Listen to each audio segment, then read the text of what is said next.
Jusqu'où ira Paul sur TF1? Depuis qu'il a fait ses premiers pas sur le plateau des 12 coups de midi, le jeune homme et chouchou de Jean-Luc Reichmann n'est jamais retourné dans l'ombre. Le célèbre maître de midi a beau avoir été récemment détrôné par Bruno, le champion en place du jeu de la première chaîne, il ne cesse de prendre du galon sur le petit écran.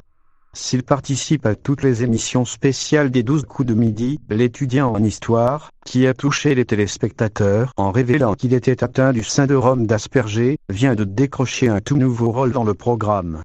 Le 28 août prochain dès 21h05, les fans des 12 coups de midi auront ainsi la joie de retrouver un nouveau prime événement baptisé les 12 coups de la rentrée.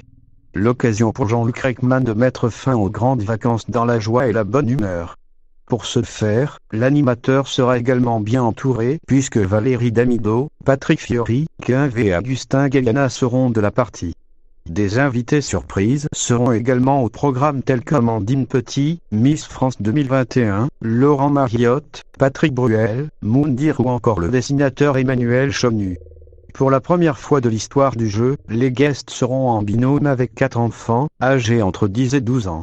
Paul sur les traces de Christian Quezada, mais l'émission spéciale des 12 coups de midi ne serait rien sans ses champions. Jean-Luc Reichmann a fait appel à Alexandre, le tout premier des plus grands maîtres de midi, et Bruno, l'actuel champion. Le mari de Nathalie Lecoultre n'a bien évidemment pas oublié son cher Paul qui aura un rôle très spécial. Il se glissera dans la peau du super-prof Vicky Paul afin de commenter les questions de culture générale. Un nouveau rôle parfait pour le jeune homme qui adorait rectifier et faire quelques petits commentaires lorsqu'il était encore en compétition. Cette nouvelle responsabilité n'est pas sans rappeler celle de Christian Quezada.